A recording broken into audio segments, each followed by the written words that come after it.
And for more, welcome in 24/7 Sports national college football reporter Brandon Marcelo, who joins us from the Superdome in New Orleans. And Brandon, you've been with us throughout, both covering the tragedy on Wednesday, covering the game here on Thursday. And what was the game day atmosphere like? What did you see? I thought it was pretty electric. You know, it was not a sold-out crowd. There was only a little over 57,700 here, but it was very loud when this place got loud.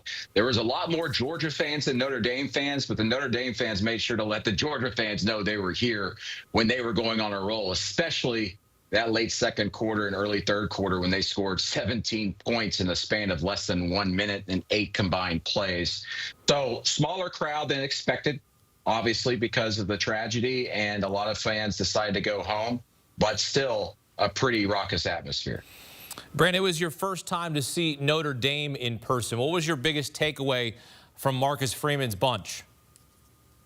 You know, I was very impressed with their defensive front. I thought with them losing Riley Mills going into this game, they'd be at a huge disadvantage in the middle. Going against a Georgia offensive line that's had its ups and downs, but had shown some progress near the end of the year. But I'll tell you what, Notre Dame just absolutely dominated, I thought, the offensive front of Georgia. A lot of credit goes to Gunnar Stockton. I know he lost a fumble as he was trying to go back for a pass late in the first half, but he fired the ball away just in time to avoid maybe 5 other sacks. He ended up being sacked 4 times in this game, including 3 in the first half.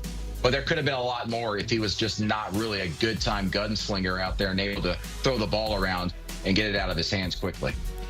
When you look at this Notre Dame team, and all 3 phases was what won them the game, but you also saw that Jeremiah Love got injured in this game. How concerned are you about his status moving forward as they head into their matchup against Penn State?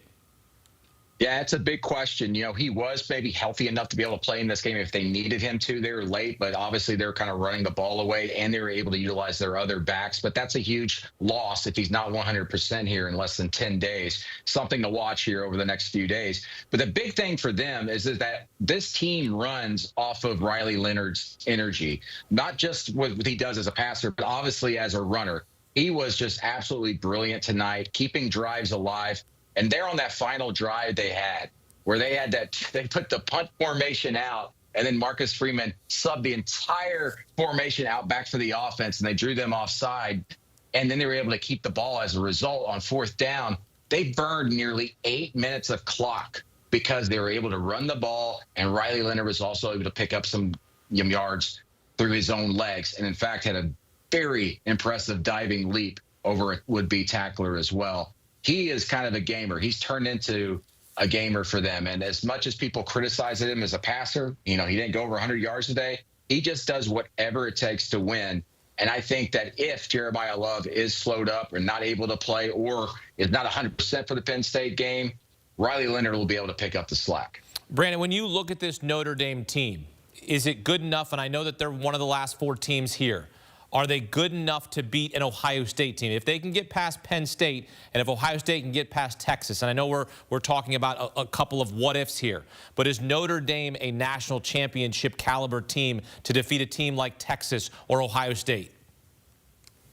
I say yes just because of what we saw Ohio State and how they lost to Michigan. Obviously, Notre Dame's better than Michigan, but their defense is just as salty, if not better. And as I said, this defensive front was much better than I thought it was going to be without Riley Mills.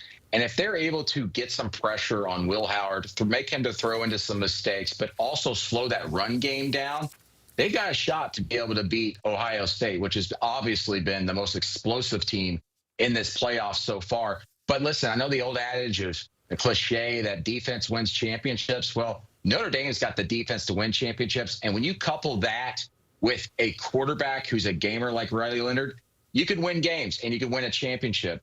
Also, this Notre Dame team is the most opportunistic team remaining in the field, was number 3 in the nation going into this game in turnover margin. They forced 2 turnovers today and were able to get points off of that.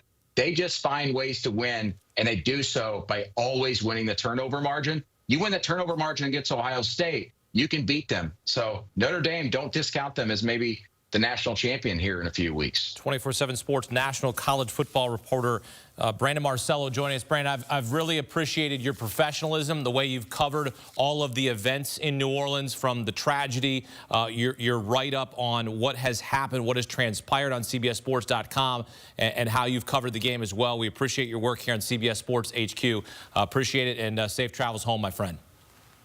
Thank you, and thoughts and prayers, and my thoughts, obviously, with everybody here in New Orleans. And I will say this real quickly. It was inspiring to see this city kind of be revitalized today. I know there's a lot of people that could have just scared away from this, but it felt like New Orleans once again today. Brandon Marcelo from New Orleans. Brandon, thank you very much. We appreciate it.